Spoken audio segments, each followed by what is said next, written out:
Welcome to the Mrs. R Relevant Daily Draft Podcast, sponsored by the Draft Professors.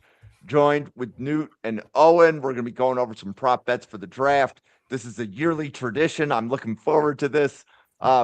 Newt, summarize this draft cycle. Exhausting, long, full, chaotic. Happy it's here. Excited for Sunday to come around. But no, it's been good. It's been a really fun cycle to kind of like go through pretty much the entire thing. Cool. And Owen, you have some prop bets for us? Yeah, sorry, I'm arguing with Bills fans on Twitter. Well, I do the same thing with Packer fans. So there was a tweet saying Bills trade down to the second round, and Jacob Rodriguez and Peter Woods are both available. Who do you take? And I'm like, that's a no-brainer, Peter Woods, right? And all the comments are Jacob Rodriguez, no-brainer, duh. I'm like, what do you? I'm like, I get the argument because like the whole argument is fit, right? Because you got T.J. Sanders, second-round pick, Dwayne Carter, third-round pick, who missed last year because of injury. Ed Oliver, Deion Walker is not a nose tackle. No matter how many times people want to tell me he's a nose tackle. So like, you have a ton of 4I and 5 techs, but like sixth overall player on my board. Yeah, I'm finding a way to get all those guys on the field. You don't pass on talent. Chris Johnson was a testament to that last year. Yeah. And I don't know how many seasons have we had Ed Oliver for 15 of the 16 or 15 of the 17 games. Right, exactly. I think, and the defense they run now is so multiple and varied in their fronts that like you could make it work. And Dwayne Carter, sorry, I still liked him, but like not enough to make me pass my sixth overall player. Dude, I still can't get was Dwayne Carter last year? 2 years. 2 years ago. Dude, like that entire cycle, it was like I could not get Lil Wayne out of my head every time I heard Dwayne Carter. It's just like Dwayne Carter. I'm like, the rapper? Wait, what? And it's like, oh no, the Duke defensive tackle, that Dwayne Carter. The rapper may have had a bigger impact on the fan base than the defensive tackle that we drafted. That is true. Except Lil Wayne, of course, massive Packer fan. So, where did that come from? Isn't he? Where is he? Isn't he from New Orleans? And so the story is, I think like he wanted like everyone down there was a New Orleans fan, and like he wanted to like just kind of be different, and that was right when the Packers had won the Super Bowl down in the Metrodome. Or in the Superdome, and so there's like a bunch of Packers apparel, and he got his hands on some, and he's like, "All right, sweet, I'm a Packer fan now." And so that's where Lil Wayne became a Packer fan from. It's awesome. Yeah, I mean, that's a good enough reason as any. So, and I saw that we are not the only podcast that's doing prop bets for the draft tonight because I saw that they had one on Overreaction Buffalo earlier tonight, but. I didn't watch that, so I came up with these off the top of the dome a couple hours ago. They're kind of there's some takes in there with like we have an opportunity to make takes on these. I know I didn't put any thought into this until just right now, so we're gonna do this on the fly. What's our like? What are we putting on the line here? Because I got it down and I'll write down our answers, but. Is this like a internet shaming video, like the coffee and mayo type thing? It could be, but that was super clean because Will Levis was in that class, so it was like it was thematic. Right. I'm curious, do we want to do that? We already have a jersey bet going. Are you Jordan Tyson or Omar Cooper Jr. for that? I'm Omar Cooper Jr. Okay, and I'm Cornell Tate. Yes. All right, yeah. And that's PPR fantasy points, correct? Yes, I'm still so confident in that bet. Just that's saying. Fine. You can be confident in that, especially with like the Omar Cooper Jr. to the Rams picking up steam. I love it. I'm so excited to get Owen. Yeah, I just recorded my Huddle Report podcast for my mock, and I have Omar Cooper Jr. going to the Rams at 13, and I gave you a shout out on that one. I have to submit mine when we get done with this because I just got another email saying like, "Hey, you haven't done it yet." Yeah, you better get that. You got was it 11? So you got like what? 2 hours left? 3 hours left? It's 11:59 Central Time. So is it Central? 12, okay. 12:59 my time. All right. Well, there you go. I don't.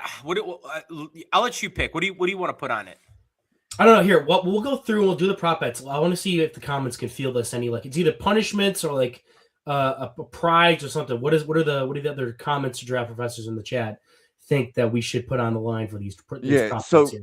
Newt would have to go on Cheesehead TV with a Bears jersey. Nagler won't let me would do have that. to go on a Buffalo Bills podcast with a Patriots. This isn't my podcast. Nagler won't let me do that. He'll be like, "No, I'm not putting that up." I still have my child-sized Gronk jersey I owned when I was younger, as like a baby. God. I do have a buddy that's a Bears fan that has Bears jerseys. Do you have anyone that has access to, I'm assuming, a Patriots jersey? The equivalent of that? I do. I have guys with Brady Patriots jerseys. Oh, well, all right. So I'm going to put this out there. I am shaving my head in July. So I don't know if that's going to be like too much of a punishment. Like I'm going to completely shave my head bald in July. That's my punishment. So I found this picture. It was the last picture from the last time the Sabres were in the playoffs. And I tweeted you posted that, right? Yeah. My wife said if I showed up with my hair, because my dad was like, "Oh, you got to cut your hair like that again." And my wife said, if you showed up with your haircut like that, I'm changing the locks. Well, all right. So we'll work off of that for now. The loser has to wear their rival's jersey for a day. Okay, I'll take that. All right. If there's something else that comes up better, I'll take that. I don't want to do the shaved heads because I've already got a date set that I'm going to shave my head. I have my a glorious different locks idea. are going to go away, which I'm sad about. But are you planning on going to a Packers game anytime next season? Probably not. I'm broke as hell, man. My idea is I'd probably make it to maybe one Bills game because of the new stadium. I was gonna say whoever loses has to wear their rival's jersey to a game in person. I don't know if I'm gonna make it to a Packer game, and I don't want to. Don't ruin the experience for me. Once again, I'm a teacher, dude. I wear Cubs jerseys every single day, and I just like walking down the hallway get heckled and like shit just talked at me. I'm like, all right, I might, I would have to. Once I get my job as a teacher, I would probably I would wait to do it till then because then I would it'd be fair playing field for the jersey. Once again, if someone comes up with a better idea, I'm all ears.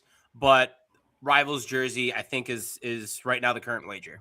I kind of like the one that Joe just put in the comments with. You can do what the mayors of local teams do in the Super Bowl and do a local food swap.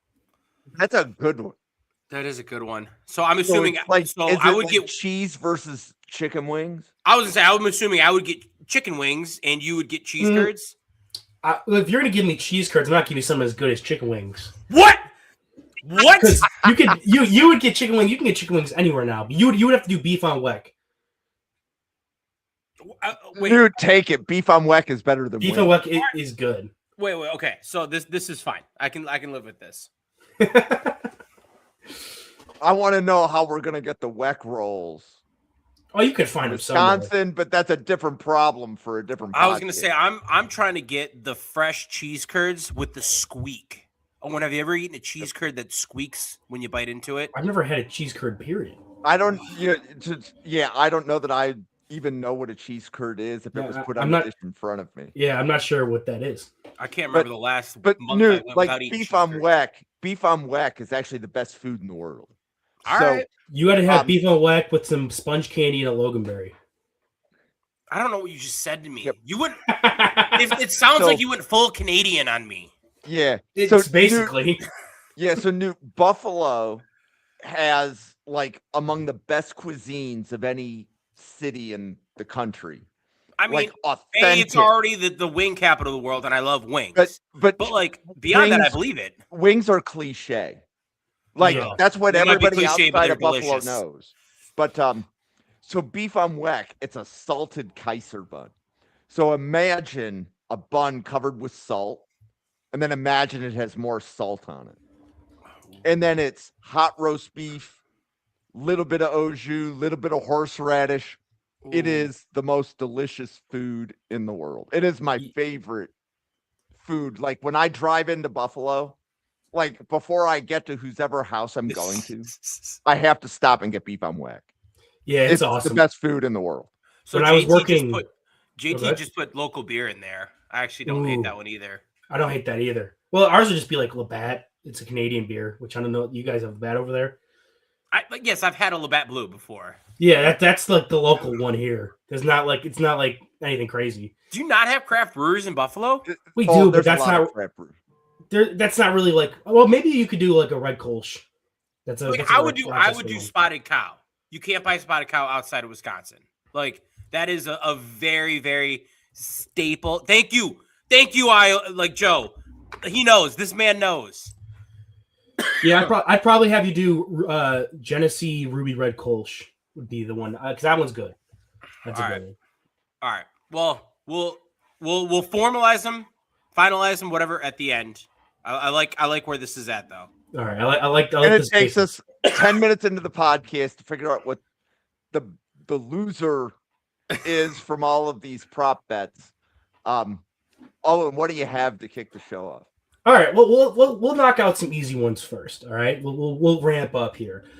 First one we have is this is going to be we both pick a team. We can pick the same team, but I'll probably go different. I'm gonna let Newt go first because he's the away team here. I'm coming in with the advantage, knowing the our previous. I swear to God, if I hear any I lost because Newt picked first, bullshit. No, because I could always. I actually get an advantage because I can just say I picked the same, and then we're kind of the same there. But first up is. What team drafts Jeremiah Love? Plant your flag. I'm going to put who I had for the huddle report, and I got the New York Giants drafting Jeremiah Love with their number 10 pick. Okay, Newt, you and me have the same exact pick on huddle report. There we Jeremiah go. Love at 10 overall. At 10, yep. That is who I have on my huddle mock. I'm gonna go with the Titans. Okay, I think I actually had a question. For the huddle report, I said this on my podcast. So I recorded the podcast maybe 30 minutes ago. So I have Jermod McCoy at 5 to the Giants, and I have Jeremiah Love at 10 to the Giants. If those picks are swapped, I still get 2 points per player, right? Because I matched the player and the team. I just didn't get the pick number right. Those are not the two players I actually don't. I don't know. That part I'm not sure on. Right. I was laughing as I said it. I could see those 2 picks being reversed, but I had different logic for why I had McCoy going at 5. But that's also looking like it may be the first bad pick of my huddle report mock. But Jim, I got McCoy going at 6, and I know that there's the medical stuff that came out recently. I don't know if that's smoke or I don't know if it's legit, but I got McCoy going at 6. So did you have the Browns taking him, or was there a trade up for him? There was a trade up from the Dolphins to get there. Got it. I had the Dolphins trading up for Delane, so we are thinking similar. No, it would have been. No, I take it back. This is the holy smokes, Jim. We're close because I take it back. I didn't have I had Dallas trading up for McCoy at 6, and then the Dolphins trading up with Washington at 7 to go get Delane. So that's what I had. It's almost like you and me did the same. Okay, we probably have a fairly similar one. We're going sideways here. We're going sideways. I haven't even done mine yet, but I don't think I would have not thought of any of those. I'm pretty sure I'm going to go with Sonny Styles and with Caleb Downs for the Giants with their 2 picks. So Sonny Styles was my first pick for the Giants. Mm-hmm. So we did a mock on Monday, and I was doing some math during the mock. That's always dangerous. But if Styles were to go at 5 or 6, he would be the 6th highest paid linebacker in the league. Yeah. I mean, that didn't stop them from when the Raiders drafted, or was it even the Bucks drafted Devin White at 4. There's a lot of times where you're just sometimes the player is good enough or the player fits a need and you got to look at who is running that team now with who the Ravens guys who all came over. They built their defense through that kind of middle section, the backbone, linebackers, safeties, D tackles. That was their calling card. Yeah, I'd honest to God be fine with that. I think Styles is that good of a player, and I think that Reese is going to go higher in my opinion because he's got that that edge versatility, and you kind of like get the Mike Parsons maybe like possibly route for him, which then obviously justifies it. But I think there's a lot of things that with that, like I'm always a fan of like just draft a good football player. Like I'd love to see Caleb Downs go in the top 5 because I think he's worthy of it. I don't think he will because, to your point, Jim, there's a lot of things that kind of like are number crunching for that. Well, this is a great. We've actually preemptively been talking about our next prop bet here. Wait, so what was yours for Jeremiah Love? I missed the Titans at 4. Okay, Titans at 4. That got a lot of smoke way earlier on, and it kind of fell off. And I do think that was where I was kind of. I've just gotten the vibe that that's the team that's targeting him. They want to just add playmakers for Cam Ward. They've had previous investments in the offensive line in years past. They put some investments in wide receivers last year. I don't think any of the wide receivers are crazy enough to go at 4 this year, and they just want to add some weapons for him. Yeah. I think that would just be their best option. Tony Pollard doesn't prevent me from drafting a Jeremiah Love there. But we were just talking about Sonny Styles, Caleb Downs, Arvell Reese. Our second prop bet is over-under, our first over-under of this pod. 3.5 Ohio State players drafted in the top 10. I'm going under. You're going under? I'm taking under. Over. Really? You think? Smashing. But okay, but you see that's the thing, is that it's top 10. I'm trying to think, where did I have Caleb Downs going in my mock? I had Downs at 11. So for me to win the huddle report, it's got to be under. I had Caleb Downs going 12 to Dallas. See, I had Downs at 10. I'm going to have Downs at 10 to the Giants. I think he's going to one of those Giants picks. The way that they valued Kyle Hamilton, the way that the Ravens valued their safety position. Now that making that transition, you don't really have a guy on the roster that makes me like choose them over Caleb Downs. I think that's what they would go with that. They're going to value that position, that level of player. Then you have Arvell Reese, and then you have Sonny Styles, I think are locks for the top 10. Those are probably locks for the top 5. And then it comes down to, is Carnell Tate a top 10 pick for me? That's the gamble. I think both of them. I think Downs and Carnell Tate. Like, there is a question mark on the fact that like neither of them are guaranteed to go in the first round. That's why I like the 3.5 mark. I think it's a really good mark to be at. Because if you put it at 2.5, you're like, well, obviously just one of Downs or Tate has to make it. You know what? Honest to God, I would take the bet. I would take 3 versus the field.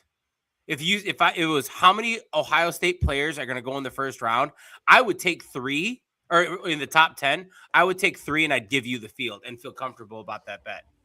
Yeah, you know what exactly. I'm saying? So that's why I was like 3.5. I'm like, that feels like that's a good number. Yeah, no, I totally agree. Yeah, you definitely picked. I think 3.5 was the perfect number for that one. Yeah, because it's all really about, like, does Caleb Downs go in the top 10, or does he slide? Because Miami's at 11, Dallas is at 12. Mm-hmm. The Commanders are likely going to trade out of 7.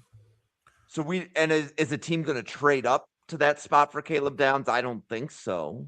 I think if a team trades, it feels to me, I could be completely wrong on this. If it feels to me, if a team's going to trade up, they're going to trade up for a cornerback, because you have a very big gap between your top 2 and then like the next highest cornerback. And you got KC sitting there at 9 that desperately needs a cornerback. And so that's kind of like and I know we did this last week with our first round mock, but like that feels like kind of the piece to it. So I think you're going to see obviously like Mendoza, and then Styles, Reese, Bailey.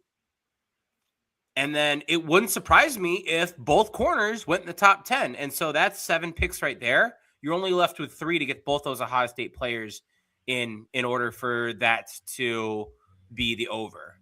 I'm extremely confident with Downs at 10. So that's for me, it'd be either 8 or 9 needs to be Tate. And you're telling me the Chiefs wouldn't take Tate at 9? I think the Chiefs absolutely could take Tate at 9, especially if both cornerbacks are gone. Yeah. If there is still a cornerback on the board, I think it's a coin flip. It's honestly, who do they like better? I had a thought on the Chiefs, right? And it was something actually about Justin Fields. So the Chiefs are there's a really good chance that Justin Fields is the starting quarterback for the Chiefs week 1. Right? Yeah. Like, there's no guarantee Mahomes is coming back. I think the Chiefs are drafting defense because they have, in order to win games, they're going to have to be really low scoring. You shore up the defense until Mahomes comes back. Like, I think that's the Chiefs' window to compete is their defense because, like, anybody going to be worried about Justin Fields throwing to anyone? No, but I also think that they've won despite that previously. Yeah. Like they won the end of the season despite that. Like after Mahomes' injury, like Gardner Minshew looked like he was going to threaten to lead them to a playoff berth despite the injury. All right, so you're going over. Yes. Jim and I are going under. I'm glad we've disagreed so far. Yes. And then this next one kind of me and Jim have been lockstep on this to start. Well, I'm glad because then I can have 2 people I'm right against. Here's a fun one. I think this is my favorite one of the list, and it kind of goes off of the fact that we disagreed that 4 minimum, maybe 5 Ohio State players go in the first round, which I think will be clearer in a way the most in the first round. What school gets the second most first round draft picks? And if this is a tie, like if they say like multiple schools tie for the second most, as long as you have one of the teams that ties for second, you win that bet. I think it's a 2-team race for me personally. Is it Indiana and Miami? Oh, I didn't even think about Miami. For me, it was Indiana and Clemson. I think it's Miami 3. over Clemson. Who's the third Miami? Oh, Maui Noah. I didn't even think about that. Yeah, Maui Noah Mesidor and obviously Bain. And then you got Mendoza, Surratt, Cooper. Or Pons. See, I think Indiana is only going to get 2. Clemson is Parker, Woods, Terrell. Or Miller. Or Miller. Yeah. I feel like we've found the candidates. And now there was one that I had in the back of my mind. Now I got to go check. My board for a minute. Like Alabama doesn't have more than it's just Proctor, right? I'm not forgetting an Alabama player that's getting drafted this year. I don't think so. No. Oregon's probably going to be, Sadiq and Thieneman are the 2 names for Oregon. Mm-hmm. Texas A&M, Concepcion, Howell. Those are like the possible names. Utah has 2 tackles. So, new question: who's going to have more drafted in round 1, Oregon or Indiana? Indiana. Yeah, I don't. So there's no. Who's the third Oregon player? Because Bragnon. I didn't think of him. I don't think. I could see a world like Owen pointed out where there's 4 Indiana players drafted in round 1. Now, Surratt, that's a big stretch. I don't think that'll be. But Pons, Cooper, and Mendoza, I'm going to go with, I don't know. Owen, do you want to, I picked first for the. I'm going to take Clemson. Clemson was the team I was leaning for before that, but the fact that we mentioned Miller and I didn't even think about Miller makes me very confident it's going to be Clemson. I think Clemson's going to have minimum 3. Oh. I think it would be Ohio State would have the most. I think Clemson is 2, and then I think the discussion is who's third. I think I'm going to go. I don't know that there's a school that's going to be able to approach Clemson. I'm going Miami. I'm going to pick Miami. I want Clemson, but I will gladly take Miami here to be different. All right. Speaking of Miami and Francis Mauigoa, I think it's a lock for that for you. But he's not a lock to be drafted and announced as an offensive tackle. Our next bet is going to be who is the first player drafted and announced as offensive tackle. Can't be announced as O-line, can't be announced as interior offensive line or guard. Has to be drafted and announced as an offensive tackle. Monroe Freeling. All right. That was where I was going with. I think he's the safest option for that. Do you think he's the first? He's obviously OT1, Owen. Like, Obviously. no doubt. So, Newt, how likely do you think it is that Blake Miller is taken before Monroe Freeling? Oh God. I feel bad. I feel bad for whatever organization makes that decision because it's a mistake, in my opinion. Well, but if you need a right tackle, like the Lions, right? If they're moving Sewell to left. Wait, why would the Lions? I think the Lions is a bad example because the Lions, if they are going to move Sewell to the left, they could just say, oh, or we could just draft this left tackle and leave Sewell on the right side where he's been a dude. Do you think if the Lions have a choice between Blake Miller and Monroe Freeling, to you, that's a slam dunk that it's Freeling? Slam dunk Freeling. Like an absolute, the one team. No, actually, no, because I'm trying to think here. Who's got like Arizona? Arizona, I think, is the team where you would say, okay, we really want a right tackle because we've got Paris Johnson at left tackle. And like that is like locked in. Right. So I could see that. But once again, Arizona, where they're drafting, they're not going to. If Blake Miller is the first tackle off the board, I would be shocked. They've got Cisse, they got Fano in there. What the question is? Who's the first offensive lineman drafted? Wait, what? Is it you said offensive tackle? I know, yeah. So that's what I'm saying. So he said Monroe Freeling. He locked that in without even thinking about it. My pick's gonna be Maui Noah because I think he's going 3 to the Cardinals. I think they'll announce him as a tackle. Okay, he'll be the right tackle. That makes sense to me because I see that where like okay he's probably and I agree. I think Maui Noah will be the first offensive lineman drafted. In fact, once again, that's my huddle submission. But I think they'll call him an offensive lineman. Okay. Do you know and you think Freeling is O-line number 2 that goes? They're like 6 to the Browns? No, because I think the Browns are going to trade out. But who else do you think goes before Freeling that doesn't get announced as a tackle? I think Freeling will be the next one, but I think it'll just be a little later. So you're hinging on Maui Noah not being announced as tackle. I think it'll be yes. If you're going by your language, I'm going to say that Maui Noah is going to be announced as an offensive lineman. So right now, if Maui Noah goes off the board and isn't announced as a tackle before Freeling, I cannot win the bet. But if someone else comes off the board before Freeling and announced as tackle, we both lose it. Correct. All right. Hey, Owen, can I want to jump in here. And let's go round robin. We can't duplicate a school. But Newt, name a school that will have at least 2 players taken in round 1. And let's Utah. Okay. Owen, name another school that's going to have at least 2 people go in round 1. Indiana. I'll go Miami. Ohio State. Clemson. So that we're up to 5. Oregon. Texas A&M. Which 2 from Texas A&M? Cassius Howell and Casey Concepcion.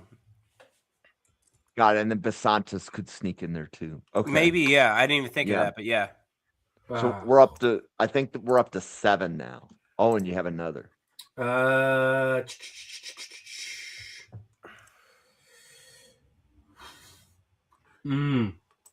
This might be a stretch. Oh, I got one. Georgia. Ah, that was the one right there. Yeah. Okay, Kristen Miller and Monroe Freeling. There's also C.J. Allen too. Ooh. Okay, so we're up to 8. And just because you hate C.J. Allen doesn't mean he won't possibly be. I don't hate him. When everyone was down on him, I was like, "Good, keep pushing it down so he can go to the Bills." This is me mentioning, hey, C.J. Allen could be a first-round linebacker. This is on. I more just don't think that's going to be the thing with how he's been talked about recently. So, Georgia, I'm going to go. One? Yeah, I've got a 9th. Arizona State. Let's go. Okay. Good one. So, over under 8.5. Okay. Under 8.5, meaning that there will be I'm going under as well. 8.5 schools with multiple players taken in round 1. I'm going go under because I think 8.5. I would put it at 7.5, and I'd still take the under. Honestly, I think the least if I had to power rank the least likely, it would be. I think Texas A&M is the least likely. Texas A&M is least likely. Georgia, and I think Oregon. I'm not sold that Thieneman's going to be a first-round pick. That's understandable. So it shouldn't be. So that right there. That's 3 schools that I got a question mark about. I think the rest are foregone conclusions. I think Thieneman's going to be a first-round pick, though. Okay. And then, so a dark horse, Tennessee could have 2 guys going with round Hood 1. and McCoy. Corners. That one makes a ton of sense to me. Who was I just looking at? It was I'm blanking now. Move on. Okay. Anyway, Owen, I appreciate you letting me hijack that. I was doing some math in my head, and I said, I can create a hot take out of this one. That's a nice one. All right. So this one has a built-in tiebreaker. If it comes down to 16 and 16 even, we can go to pick 33 to decide this. What side of the ball gets more first-round picks, offense or defense? Pause. Why don't I just got to bring up my first round mock. I'm gonna trust what I submitted to the Huddle Report. Do you have one in your head? I have an answer. Yeah, I think. Okay. Do you want to talk about yours while I pull my mock up? Yeah, I'm going to look at my Huddle Report, and I have to go to account. My instinct is offense. Here, I'll count aloud right now with my Huddle Report. So I'm going to count offense. Mendoza, Maui Noah, Fano, Love, Freeling, Lemon, Tate, Tyson, Proctor, Sadiq, Vega, Cooper, Concepcion, Boston, Lomu, Miller, Ihahanachor. So I'm gonna go with offense, but it is 17-15 split. I'm going offense. All right, so we're both gonna go offense in that one. It's tight though, right? I think it could definitely be tight. Jim, what do you got? I'm 17-15 in favor of offense. On my that is. All right, we are all 3 in lockstep on that one. Yeah, it's close. And I'm doing my whole report after we're done with the podcast, and I might have. I reserve the right that when my whole report's done to change that answer. I like that. All right, kind of sticking with that. So you just keep your whole report up. Which position, and maybe you already answered this because you with your Thieneman take. Which position has more players drafted, safety or corner? Corner in round 1. What in round 1? What kind of cornerback? There's 3 safeties considered. One of which you hate. Yes, but I'm being predictive here, not based on what I like. Right. And if we talk about the top 2 corners, and then there's a drop off, is there going to be even a third one taken? Oh, I think while there is a drop off, I think that conversation starts to heat up again around the back half of the first round. And a Colton Hood, Avion Terrell, D'Angelo Pons, Chris Johnson, Brandon Cisse, those names, they start to kind of churn, and it's all right, well, I could see one of these where Emmanuel, who was it last year out of South Carolina? Eamon Wari. Eamon Wari wasn't even a first round pick. Yeah. And so I look at him and everything that he's got going from. Love that out of JT. I just that's kind of where I fall with Thieneman too. And I know JT kind of he said that he was a little bit weirded out where I said that I don't think Thieneman's a lock to go in the first round. I don't, and I wouldn't be surprised then beyond that if McNeil Warren doesn't. I don't think McNeil Warren. I mean, shit, we saw it with Watts last year. Watts was a 3rd-round pick. And so McNeil Warren, I don't think is if McNeil Warren goes in the 3rd, I will be the biggest Emmanuel McNeil Warren fan you'll ever see in your life, because that's where he should go. But I think that I'm going to take safety, because that was the whole point of me making this prop, is that I think there'll be 3 safeties that go in the first. That teams are learning that, oh, cool, if we want to get these safeties, they have more value now. We had guys who went super late last year. I would take you double on that. I think corners will double the number of safeties drafted. Oh, that is bold. You want to change that and make that the bet? I don't. I want to stick with my original wager here. No. Oh, and all like you and I can do like a side bet for like we'll do side like bet. We'll buy each other wings when I'm in Buffalo or something. Yes. But that's a bold bet. I would say that's a bold bet, Jim. Well, first of all, 4 corners going in round 1 is steep. But at minimum, there's going to be, to me, it's 3 corners in round 1, 1 safety in round 1. And then the question would be, are we more likely to see the 4th corner or the 2nd safety? Right. So to me, that's what the conversation is. Is it a 4th corner goes in round 1? But a couple things to think about. So if you look at the top of round 2, the Titans need a corner. They actually need 2. The Raiders need a corner. The Jets need a corner. Okay. If a team really needs a corner, like let's say Minnesota doesn't take a corner in round 1, but they know that they need a corner, you trade up ahead of those 3 teams to go get your guy. Right? Because Minnesota's vying for a playoff spot.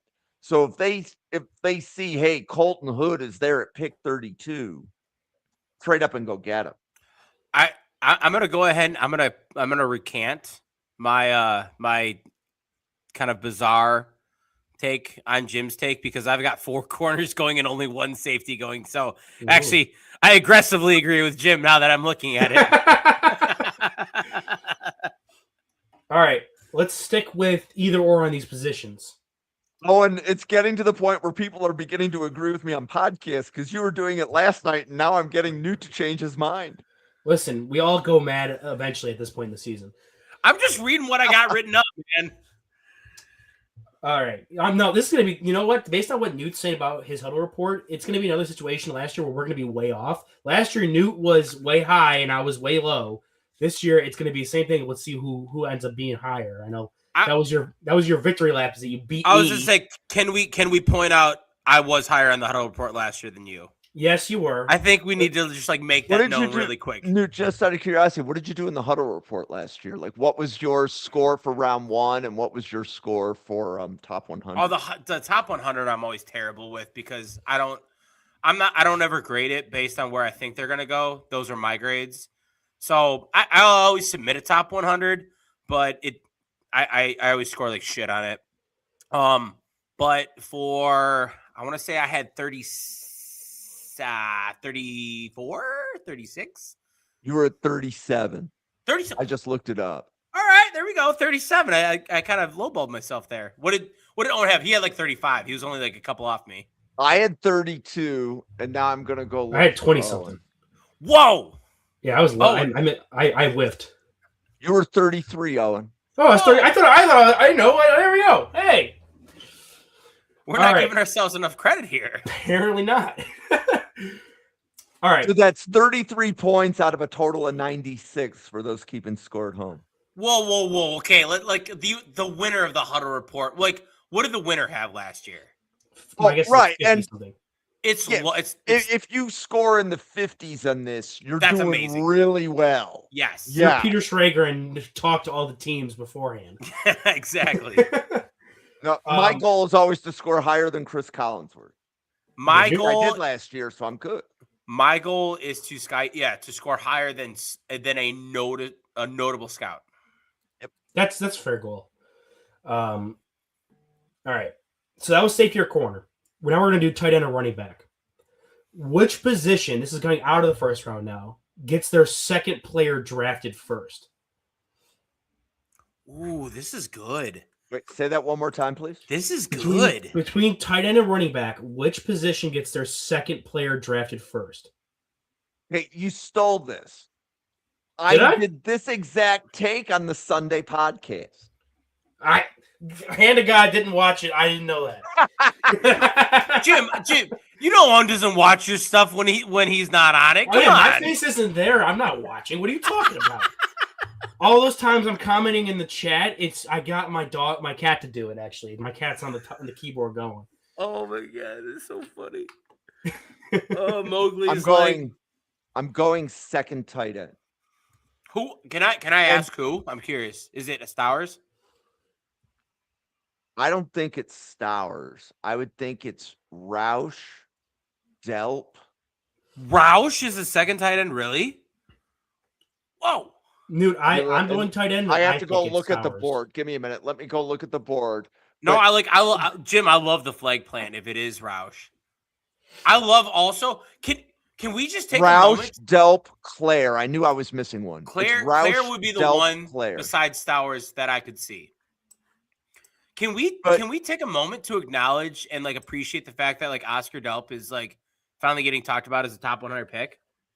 I'm a big Oscar Delp fan. I love this. Owen, do you just hate that? I haven't watched him, so. You what? Are you actually serious? I haven't watched a lot of tight ends. I was supposed to watch him the one weekend. I haven't watched a new prospect in a month and a half. How have you not watched Oscar Delp? I've watched 5 tight ends. Can you just do me the biggest favor before the draft starts? Can you just watch Oscar Delp? Because he's awesome. I can, that's one player I want you to watch. Oh, I've watched 7 tight ends, and only one of them I've watched updated film on, and it was Kenyon Sadiq. The Bills don't need a tight end. I had no drive to have to watch to want to watch. The Packers don't need a safety, and I've still watched. How many safeties have I watched? But we podcasted about safeties. But I watched them regardless. I watched 14 safeties. Yeah. You see, it's because I interrupted the tight end episode. That was when we did a marathon mock or something like that. It's all Jim's fault. Yeah. I think I watched 9 quarterbacks this year. I have 3 or 4. No, we did a quarterback episode. I watched I updated all these quarterbacks. All right. So I'm gonna go running back. Is it Price for my pick? Yes, I'm gonna go running back. This is another one where I think tight end could double running back a couple of times. Meaning if we look at the end of round 2, I could see 2 tight ends, 1 running back, and by the end of round 3, I think it's 4 tight ends, 2 running backs. You think there are going to be only 2 running backs drafted in the top 100? I said this is a situation where I think it could double. Right. I'm not as confident on this one as I was on the corner safety one. But I would. Can I introduce an over under? Oh, go for it, Nate. Can we put the over under at 4.5? This is tough. 3.5. I think everyone's going to go over, but 3.5 for top 100 running backs. Which position? I'm taking the under. Really? Oh, okay. I'll gladly go over for that. What was the 3.5 running backs in the top 100? So first 3 rounds. I'll take the under. Okay. Can we write that one down too? Yeah. I got it right here. Okay. So Newt, what 3 teams will definitely select a running back before the end of day 2? Well, we've already addressed the Giants, so I can check that bad boy off. I don't know, Jim. These are questions I wasn't prepared on. Give me a second here, all right? So the reason that I'm asking the question, so I'll let you think about it, but here's the reason why I asked the question, is that other than Minnesota, Minnesota I number 2. can't think of a team where the need at running back screams, we got to add somebody to the room quickly. All right. Well, so put it this way then. Okay. So Minnesota, and then you are already predicting the Giants to take Jeremiah Love. Correct. So there's 2 in my favor. Right. Cardinals. Didn't they just sign somebody in free agency? Their running back room is full. Did they sign James Conner back? They also drafted Trey Benson. So they have Benson, they have Connor, and I thought they signed somebody. Tennessee Titans. Okay, I'd agree with that. I will bow out on the Cardinals one because I forgot about Benson. Did he get hurt or something like that, or has he just kind of been under the radar? Listen, I had him as like running back 6 in that class, and everyone thought he should have been a first-round pick. I thought he was kind of underwhelming tape-wise anyway, but he had massive injuries coming out of college. I remember that. He got banged up this past season. Who's Carolina's running back? Well, it was supposed to be Jonathan Brooks, another player I was lower on. Once again, the guy that's now had 2 ACL tears. Yeah, he was like RB7 or RB5 for me, something because of injuries. I love Jonathan Brooks when he was healthy, but that's once again another one. They had Rico Dowdle last year. Right, and Dowdle just went to Tennessee, didn't he? Yeah, but they had another one. They had someone else who was popping off. They had a really good Hubbard. Yeah. Chuba Hubbard. He's paid too. Did the Saints get someone in free agency? HM. Yes. That's right. And they still have Kamara. The Kamara. And they have was it Devin Neal? And Audric Estime too, if you want to count him in there. They brought in Audric Estime? They got him from the practice squad. That's another home run for me on running backs. I had him in like a 5th round grade. Everyone always overhypes these running backs, and I'm like, no. Audric Estime, I'm pretty sure it's work ethic more than anything. Who do the Rams have besides Kyron Williams? Blake Corum. Oh, that's not moving the needle for me at all. Blake Corum is running on bald tires right now, man. I don't think they invest another 3rd round pick. That's true. That's fair. Baltimore Ravens. Keaton Mitchell. They love him. Newt, I agree that the Ravens should invest a pick in running back in the draft. I know where you're kind of coming. Top 100. Yeah. Right. Okay, so I've got one that's stewing. I know what it's going to be. It's going to piss me off. List every wide receiver by name that will be drafted before Makai Lemon. Newt, you get to go first. Every wide receiver by name that'll be drafted. Who will be drafted before Makai Lemon? Carnell Tate, and that's the list. Carnell Tate and Jordan Tyson, that's the list. Okay, my list. Oh shit! Hey, Concepcion, Omar Cooper Jr., Tyson, Boston. I had Lemon going to the Chiefs pick at the back of round 1 on my huddle report. Damn. Wow. That's that's I get that pick right. The world will not hear the end of it. Everyone will know my name. Remind me, was because I'm looking at the comments here. Was Kuiper high on Simpson? Is he in the Orlowski camp of having him like? I haven't watched him. I don't know. Can we trust Mel Kiper's assessment of quarterbacks anymore? I don't know, but my answer to that would have been that made you laugh. My answer to the Iowa Joe's question would have been Simpson. If that was the case, because our next prop bet is going to be which team takes QB2. I'm not even saying Simpson. Just who takes quarterback 2 in the class? Cardinals. Why you're so confident it's not the Jets or any of these other teams at the top of the 2nd round? No, the Jets suck. They're trying to load up on weapons and get the other holes filled before 2027. In my head, it's a 2-way race between the Steelers and the Cardinals. So I was thinking Steelers. That was the team I was leaning towards. But does Simpson go to the top? I don't think it'll be Miami.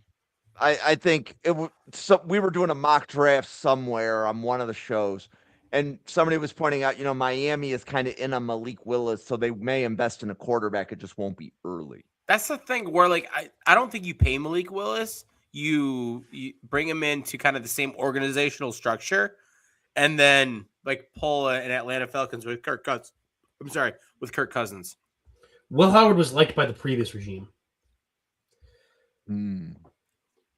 Wait, did the Steelers flip GMs too, though?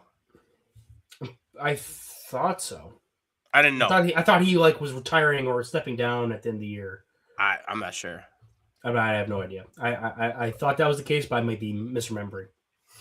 Like, guys, let's take a look at Joe's thing here, because first of all, if we get this one right, like we can like snip it, clip it, and repeat it.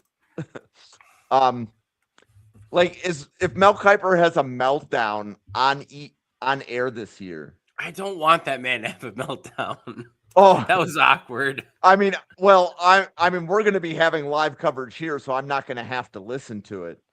But if he has a meltdown, what player will he have a meltdown over?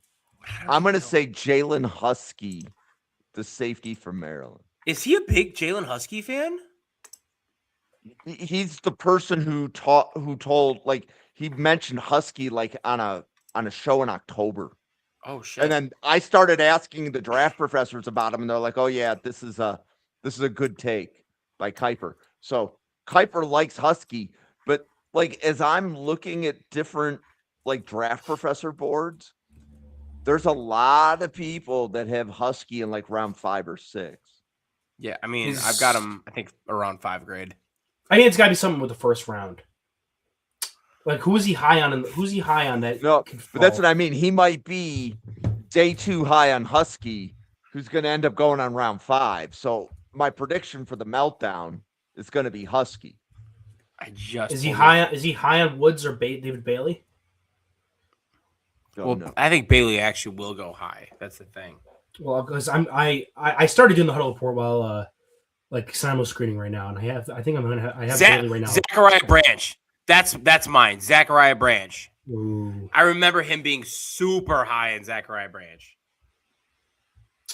Was he high on? Was there a wide receiver he was high on? I feel like, was it Boston or was it Fields, something like that? I just said one. What? No, another one, a different one. Oh, one of those big body guys. What do you mean? Chris Brazel the second. Yeah, he'll go crazy over that one. That'll be mine. Yeah. No, he also likes Denzel Boston. No, that'll be the one. Boston, he'll go crazy over. Because I was trying to think of someone who maybe will fall out of the first that's his freakouts, is when someone he thinks is gonna be a first round pick falls out and he flips his lid. I think that'll be Denzel Boston. All right, I'm gonna go with Branch. Yep, and I'll go with Husky. And just as an FYI, I Googled who Mel Kiper was high on, and it gave me a list, which includes Mendoza Love, Ian Otchor, Tyson Reese, Maui Noah, Jimmy Rolder, Avion Terrell, Denzel Boston. I think he's high in Jimmy Rolder as a late round sleeper, though. He can't be thinking Jimmy Rolder is going to be a top 100 pick, in my opinion. Yeah, right? But Rolder and Boston were in the same section. Yeah, no, I agree with Joe. It's not going to be anything like last year with the Shitter Sanders. We can't be. I don't even remember what it was last year. Are just going to hit the mute button. I really don't remember I really don't remember his freak out from last year. It was like they were trying to calm him down on it, and like it was like a 10-minute segment where I'm gonna have to watch this when we get off. No, but it was more like it wasn't just a 10-minute segment. You're right, he did go off for 10 minutes, but basically he had a day 1 or day 2 grade on Shedeur. So everybody that was watching day 2 heard Kiper talk all during day 2 about why Shedeur should be drafted. And so we didn't go until round 5. Basically, the audience got to hear 2 days of Mel Kiper only talking about Shedeur and not about the other players. And everybody, I can guarantee you when you listen to the Draft Professor coverage, we will talk about every player that gets drafted.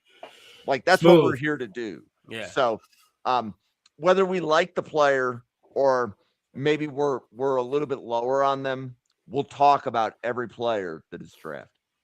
All right. I have 2 more prop bets here.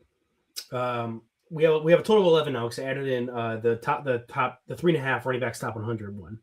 The next one is going to be, so we have, I think it's 6 teams currently slated to not pick in the first round.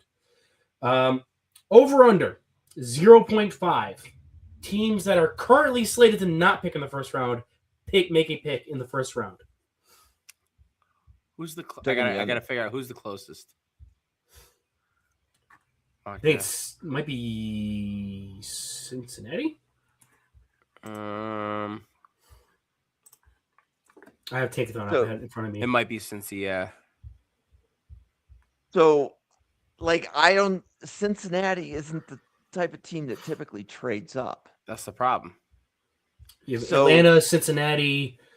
If a team traded up to me, it would either be Atlanta or Jacksonville. But yeah. I'm still taking the under. Jacksonville doesn't have a pick until what, 56? Correct. But there were rumors that Jacksonville was trying to get into round 1. And Jacksonville has enough third-round picks that if there is a guy they like, they could take their second and a couple of thirds and package them to move up. Because, like, if I'm Buffalo, I would and that goes back to the podcast we did last night. Could you imagine Jacksonville trading up with Buffalo and Buffalo getting Jacksonville second and a couple of thirds? That'd be a crazy trade. I don't know why they would do that. The problem is Jacksonville made that exact move last year with Travis Hunter, and I think their current GM, when you look at it, it's like, yeah, he took that big swing, but he's calculating the fact that he's not going to, like, you can't do that 2 years in a row. I'm gonna go with the under. I'm gonna go that no team that is currently outside of the first round will trade up into the first round, with Cincinnati being the closest team at 41. They'd have to trade up 9 spots, and like we just said, since he's not a team to make that trade, the next closest team is Indianapolis at 47, and that's a pretty big leap. So I'm out on this one. I'm at the under. So to trade up into round 1, I would take the under. I do see a world where Indy trades up to get a linebacker, but they don't have to trade up into round 1 to do it. I wouldn't fight that. I see a world where Jacksonville even does trade up with something, but not like selling the farm to trade up like they did last year. Yeah. All right. But did they really sell the farm? They traded a future first. Traded a future first, but is that selling the farm? That's if you're trading a future as a Packer fan that doesn't have a first this year or next year, like even this year, that first hurts. Like that's a lot to not have a first round pick. If you trade away 2 firsts, like you're selling the farm to get Micah Parsons. But if you trade away just 1 first so that you can go up and get your guy. But Jim, how far did they move up? They moved up like 2 spots. And again, what's the definition of selling the farm? I agree. But they moved up like 2 spots. That was the thing. They traded a first to move up from 4 to 2? Yep. And I want to give a shout out to the people, for the draft professors for Jacksonville that were running Epic Mock in 2025, because they called the trade up for Hunter. Like, I was watching Epic Mock, I'm like, the Jaguars aren't going to do that. And the Jaguars went and did that. I'm like, I'm glad I didn't say that out loud. All right. Speaking of trades, I have one more. We have one more prop bet, and then I have a take from filling out this Huddle report. I think I'm just actually surprised that I'm more as comfortable I am with what the pick I just made as I am. But last prop bet, and this has to do with trades. Over under 8.5 spots is the biggest move in a round 1 trade up. So into round 1 or Just a trade that happens in round one. We see them over under 8.5 spots is the biggest mover. Well, I'm taking the under. And like I would smash the under. Like you could probably go 5.5, and I'm still taking the under. Who's got a lot of value in round 2? That's kind of where I'm looking at. If you're gonna have an 8.5 spot move up, you have to have a lot of like day 2 capital. It's Houston. It's Houston and Chicago. Or move that, like kind of Owen's using as the prelude, move a future first. I don't think there's anyone in this class outside of Mendoza, and I don't even know if Mendoza is worth a future first. Yeah, so the idea is, though, a lot of teams, we've talked about, there's multiple trade outs from the top 10 that like teams don't want to be picking there. They're interested in moving out. It might be cheaper to move up this year than it is in other years, just because there's so little value for teams in the top 10 that there's so many of them are trying to move out that you might be able to get a better deal. So there might be more active trades.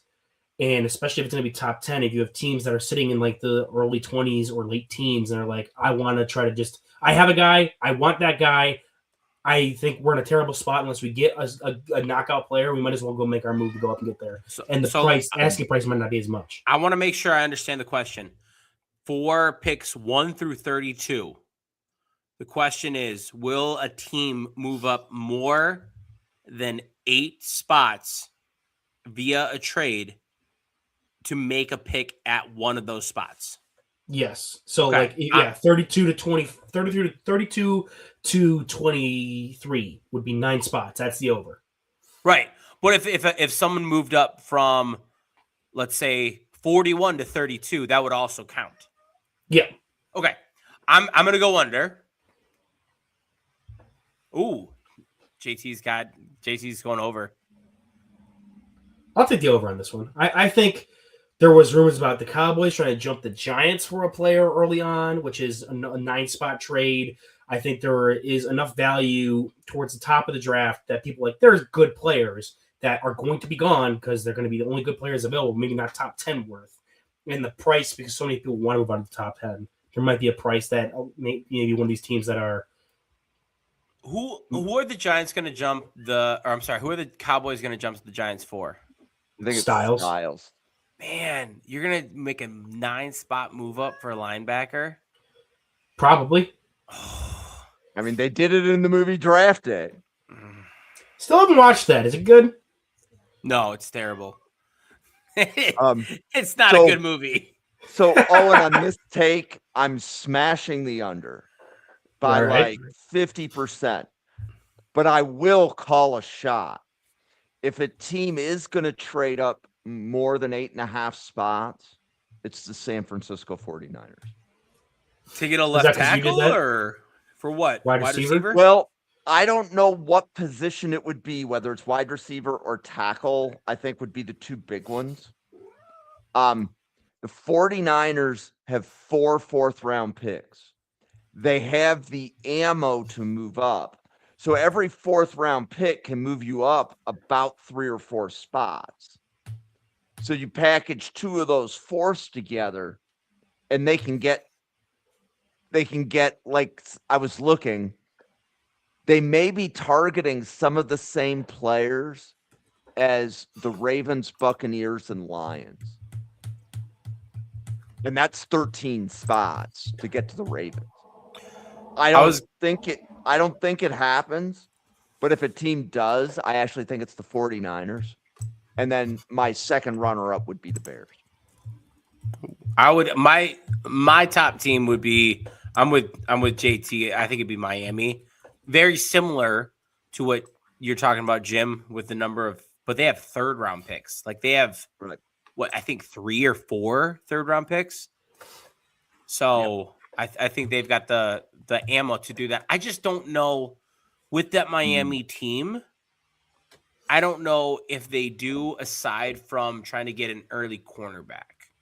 So I'm the opposite on Miami. I think Miami's more likely to trade out of round one, what's their second pick is like 29. Yeah, that's Miami they need players. No, they don't, but they don't have the salary cap space to pay 2 first-round picks. Okay. So for Miami to trade up to get a third first-round pick, JT, they don't have the salary cap space to sign that player. All I'm hearing is you're just giving me another spot in the first round for a team to trade up over 9 spots to get up into it because the team's desperate enough to get out of the first. I don't know. If the New Orleans Saints have existed this long in their salary cap crisis, I guarantee Miami can figure out a way to exist this long. We're also discounting using players as trade chips. It's true. For these move ups. Yep. But that's all the profits I got. We can run back through them real quick. We have 11. So first one was what team drafts Jeremiah Love? Newt went with the Giants. I took the Titans. Newt specifically Giants at 10. So it's him calling a shot. Number 2, over under 3.5 Ohio State players getting drafted in the top 10. Newt went under. As officially right now in my whole report, I have the over with that. I haven't submitted it yet, but I've gone through my top 10. Which I have a take about that at the end here because I have a player that fell out of my top 10. I'm surprised by myself. Number 3, what school gets the second most first-round draft picks? Newt went Miami. I went Clemson. I think I'm going to lose that one. Number 4, who is the first player drafted and announced as an offensive tackle? Newt went Monroe Freeling. I went CC Maui-Noah. Number 5, what side of the ball gets more first-round picks? We both went offense. Number 6, are there more safeties or corners drafted in round 1? Newt and Jim said the corners would double safeties, and I went with safeties. And all right, so what's next? Which position gets a second player drafted first? Tight end or running back? Newt went running back with Jadarian Price. I went tight end with Stowers. 8, team to draft, quarterback 2. Newt went Cardinals. I went Steelers. Number 9, over under 0.5 teams pick, or 0.5 teams pick in the first that aren't slated to as of right now. We both took the under. Number 10, over under 8.5 spots for the biggest move in a round 1 trade. Newt said the under, and I said the over. And then number 11, over under 3.5 running backs drafted in the top 100. Newt says over, and I said under. We got one more. Jim had what was the mark we were going to put it at? 7.5 for number of schools that have 2 players drafted in the first round. Okay, so over I'm under going to go under for that. For 7.5 number of schools with multiple players drafted in the first round. All right, so you're taking the under on that one. I'll take the over. I think there's enough. We came up with enough answers that I think like maybe Georgia could, Texas A&M could. I was actually just thinking about putting Howell here at 15 to the Bucks because they really liked him, but I don't know yet. I don't want to pull the trigger on that. It's pretty early, but we'll see. You never know. Jim, where are you at on that one? 7.5 for your own line. With the number of schools that have 2 players taken. Yes. It's funny. I came up with the take, and I didn't. I was gonna say, I feel like you'd have a strong take here. Well, and I was just I was thinking out loud, it's just we were going through it. I think I would, if it was at 7.5. I think the number is 7. I think there's going to be 7 schools with 2 or more players taken. So I would take the under if it's at 7.5. All right. I think I feel like Owen's leaning towards 8. So yeah, that's the exact number I'm thinking. As Owen has done with this, I think that the 7.5 is a pretty good mark. All right.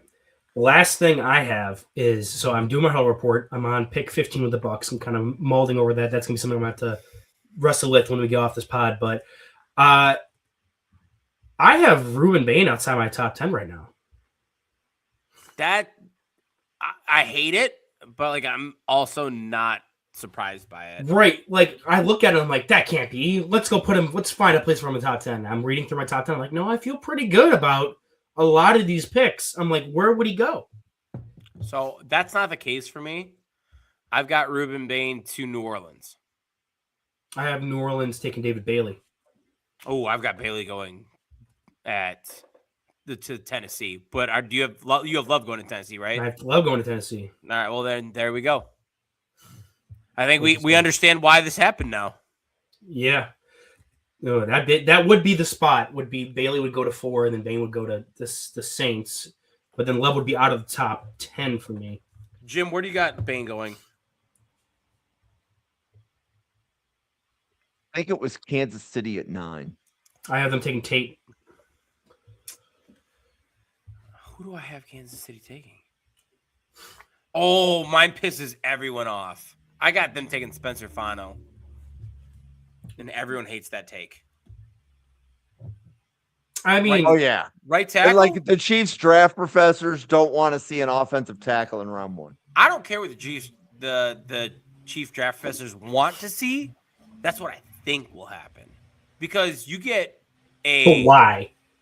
Because number one, I think I don't think that right tackle is answered, and with Fano, you're also getting then a guy that can slide into guard, and so.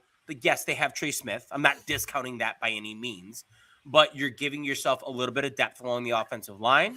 You're giving yourself a little reassurance there, and you're shoring up the right tackle position. Therefore, I think that protecting your biggest investment, a la Patrick Mahomes, is the top priority. And with having 2 first-round picks, I feel more comfortable about it. Now, if there was a cornerback available in my mock draft, at 9, I would have gone cornerback, but there wasn't. See, there was for me, and they just still didn't take him. Okay, and so there wasn't, and then I took that. I don't know. I also thought like, and this is me being jaded. They've taken so many damn receivers so early. Like it's just like I can't continue to like just go and miss on these guys. Have they? They took Worthy. Who was it before that? Rashee Rice was their second-round pick. He was a second-round pick. He was like in the 50s. I took him early. They took him early, Owen. And it still hasn't fixed it. It's not like they're the Panthers where they still have some decent options despite taking early picks, and they're contemplating throwing another one there. Like, shocker! Who would have thought Xavier Worthy would have not been worth a first-round pick? Couldn't have seen it coming. Gave him the new Tyreek Hill, they said.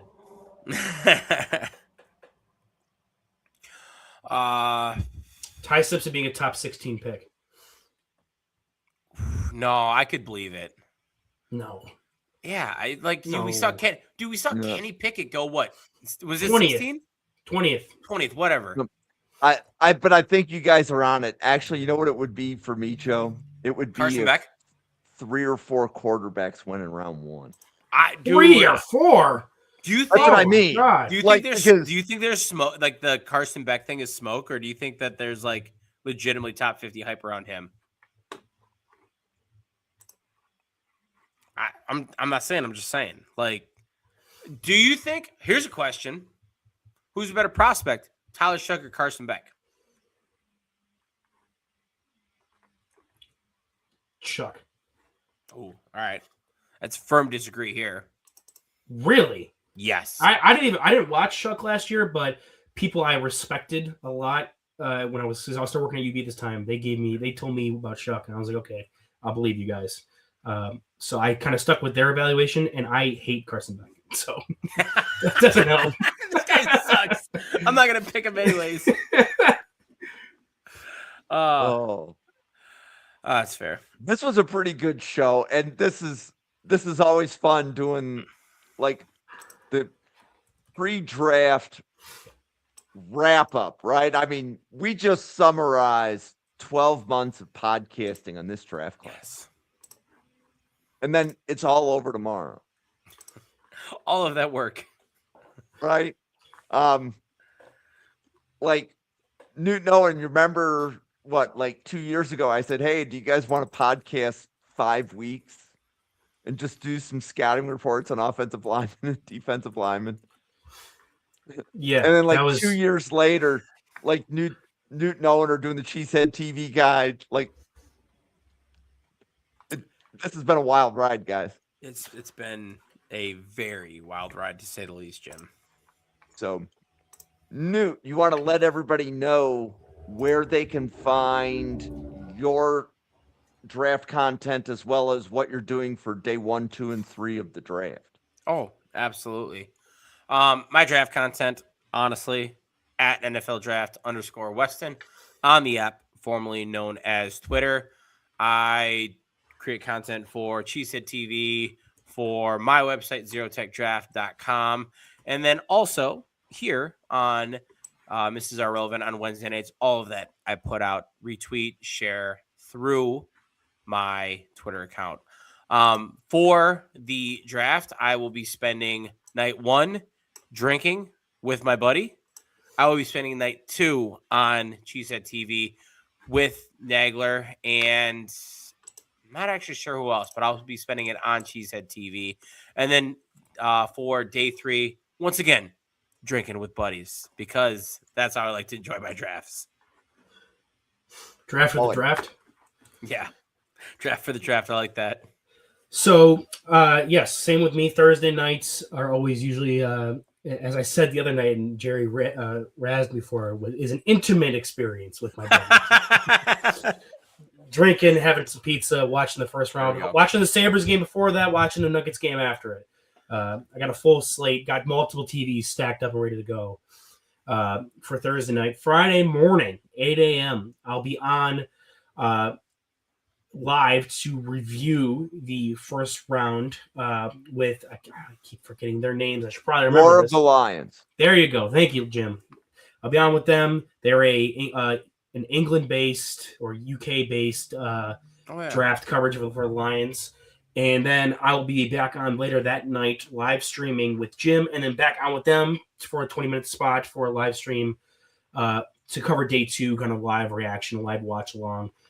Day 3, I was originally not going to be streaming. We'll see what happens. My plans are kind of changing at the moment, and I don't actually know what that means for me, but I will, if you follow me at Weekly Huddle on Twitter, you'll find out as soon as I do what the plan is for day 3 of the draft.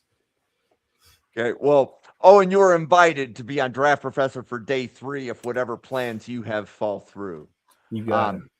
Draft Professor will have 5 podcasts Thursday through Sunday.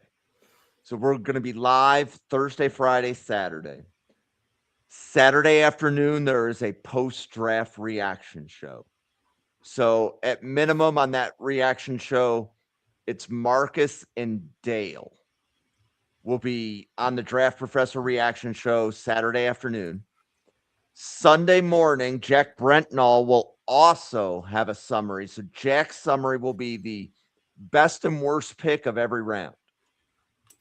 And like as Owen and I were BSing last night, how do you decide who the worst pick of the 7th round is?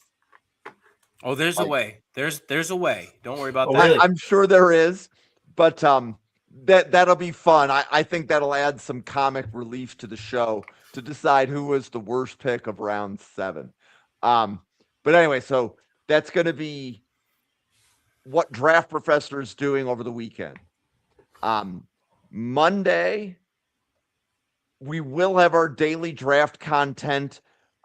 Most of next week, it's just going to be me. I believe the Buffalo Bills crew is getting together Tuesday night next week to go over the Bills draft. I think that's the only regular Draft Professor podcast that is being held next week. And then I guess like 10 days from now, we start summer scouting. So the first Monday of May, we will have our first 2027 draft podcast for you. So want to give a shout out to a couple of draft professors that aren't here. So Jordan, a.k.a. Panthers Pulse, he is a new dad as of like 2:30 in the morning last night. Woo! So he was originally going to be doing live coverage on Thursday, and he's like, hey, can't do live coverage anymore. My wife just gave birth. Also want to give a shout out to Drew Collings. Drew podcast Mondays and Saturdays. He is live at the draft. So I'm seeing like all that come through my Twitter feed. So shout out to Drew. But most importantly, a shout out to all the followers like Iowa Joe. It's great to see you. Ryan Sparks, great to see you. JT Olson, great to see you. JT will be part of the Draft Professor live coverage. And I was on Iowa Joe's podcast. I don't remember what day of the week that was, Joe, whether that was Sunday. I think it was Sunday. So I was on Joe's podcast, so thanks for that invite. But this has been a great draft cycle. So like Newt, Owen, and every draft professor that appeared on one or more podcasts, whether you're still podcasting or whether you're podcasting another channel now, we couldn't do this without all of you. So, to the Bill Sparks of the world, to Owen, Newt, Dale, everybody, wherever you are, thank you sincerely from me to everybody out there. This channel is nothing without the other podcasters as well as the people that watch the shows. So thank you so much. For Newt, Owen, myself, thank you for watching. Tomorrow's draft day, everybody. Merry Draftmas. See you tomorrow.